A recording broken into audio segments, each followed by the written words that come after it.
you stressed out at work? Well, many Americans are, and it can impact your mental health, of course. So how can you work to really just preserve your sanity, so to speak? Well, we do want to bring in Joelle Moray. She's a licensed mental health counselor to talk a little bit more about this. Thanks so much for joining us this morning on Live Now from Fox. Happy to have you here. Thanks for having me so much. Of course. All right. Well, let's start with this. Are people really quitting their jobs over the stress and their mental health at work? Yes, for sure. People are quitting for, of course, always for many different reasons, but burnout is definitely one of the top reasons that's up there currently still. So people are just feeling overwhelmed, burned out. They're feeling like they're just always at work. They're always connected. They're always on. And they say, you know what? I got to get out of here. This is just too much. All right. So when we talk about that, it seems like these people know, like, hey, I know this is too much for me, but maybe someone may be struggling to realize that they are dealing with burnout. Do you have any signs that people should be looking out for and how to check in with yourself?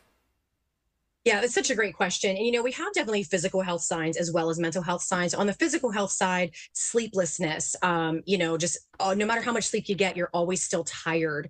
GI issues, feeling like you have a heaviness in your chest, just kind of lethargy, just kind of feeling a little bit worn out. Maybe you're sort of always have a chronic cold, that kind of thing. But on the mental health side, irritability definitely takes the cake. However, there are some other mental health signs that people sort of overlook as burnout, particularly when we start to see a massive increase in behaviors such as people pleasing, for example, perfectionism, always feeling like you have to be connected, even though no one has necessarily told you you have to be connected. You feel like you always have to.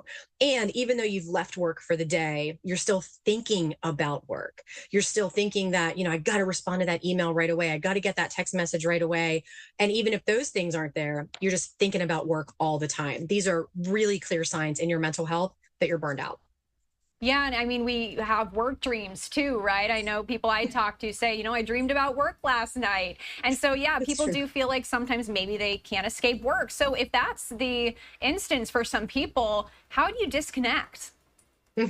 Yeah, such a great question. So, the first thing we want to do is be able to take some breaks during the day. I know that's really difficult to do. And I know a lot of people say, I can't, I've got back to back things and there's really just no time. But even a 5-minute break can really help kind of reset your nervous system enough so that you can have some more focused productivity when you are actually there. We do have do not disturb features on our phones. We can turn off notifications and that sort of thing. But a lot of it has to do sort of with the workplace culture. Are other people still connected? If the leadership of the organization is sending emails at 10 p.m., then staffers and team is going to feel like they have to respond to the email at 10 p.m. So it's really difficult to disconnect. If you are still thinking about work, there are loads of things that you can do to sort of bring yourself out of that kind of anxiety, such as focusing on whatever it is that you're doing in that moment. So if you're making dinner, for example, or if you're attending a family sporting event or something, just sort of focusing on what it is that you're doing at that moment, to try to help get you out of that anxiety and kind of come back into what you're doing currently.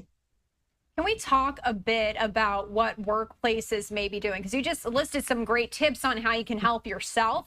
But in the instance of workplaces itself, are we seeing a trend towards maybe implementing some mental health services for their workers?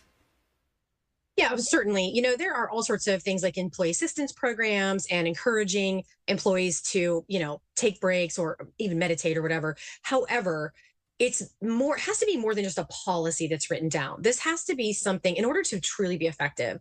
The companies that are doing this well are the ones where the leadership team are actually doing the things also. So some companies, for example, are implementing things like flex time. So maybe you have 2 or 3 hours a week that you can use however you want. Doesn't have to apply to your PTO or time off or whatever. You're still going to get paid for that time, but it's time that you can use for whatever you want. That's something that we're seeing a rise in. We're seeing company policies that have to do with things like the right to disconnect. We're seeing that as legislative policies in other countries, but we're seeing that in certain companies as well. Like in other words, it's a policy that says you do not have to respond to any messages after the end of the workday. So those are things where you're actually living the policy rather than just having it be a policy in a manual. And it's most effective when the leadership team does it as well. Joelle, another question for you here. I think some people may look at it as a sign of weakness if they are Mhm. struggling, or maybe they think, hey, if I go to my manager about the fact that I'm feeling overwhelmed, that's going to be a poor reflection on me. Maybe I could lose my job. Do you have any tips if someone is struggling to decide whether they should bring up the fact that they are feeling a bit overwhelmed at work? Yeah, for sure. And it's such a great question because that is kind of the heart of this, that people are afraid to even speak up, and they sort of hold this in until they just up and leave one day. They just leave the organization, which is far more costly to the organization to begin with, to have people leave. And they're also afraid that they'll be maybe passed over for a promotion, or they won't be seen as a true leader because they sort of can't hack it. Right. And so those companies that have that culture of we are here to help talk about this, again, when the leadership demonstrates that as well, when the leadership of the organization raises their hand and says, yeah, I'm overwhelmed by this new product launch also, so let's all work on this together.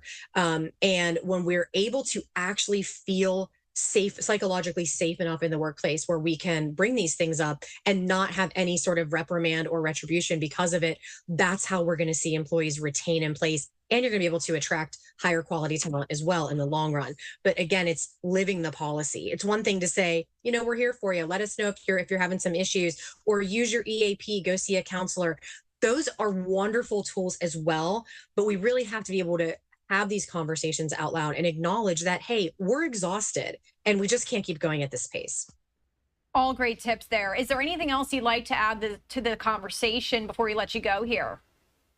Yeah, sure. The number one thing that we can do in the immediate, so people who are really feeling this right now, is to schedule breaks in your day. A lot of people feel very overwhelmed by the prospect of taking a break, but a break doesn't have to be a big deal. 5 or 10 minutes is all you need. Get up, walk away from the desk, no technology. So leave the phone there, no technology, get up and move for a minute, and then come back, take a couple of really deep breaths, and you're going to exponentially increase your engagement as well as your productivity by doing so. We're not meant for sustained productivity without breaks. You got to get up, you got to walk away from the computer, walk away from the phone a couple times a day. If you do that one thing, you're going to see massive improvement in your mental health, in your mood, and in your energy right away.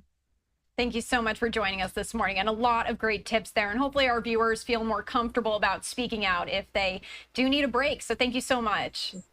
Thanks so much for having me. Of course.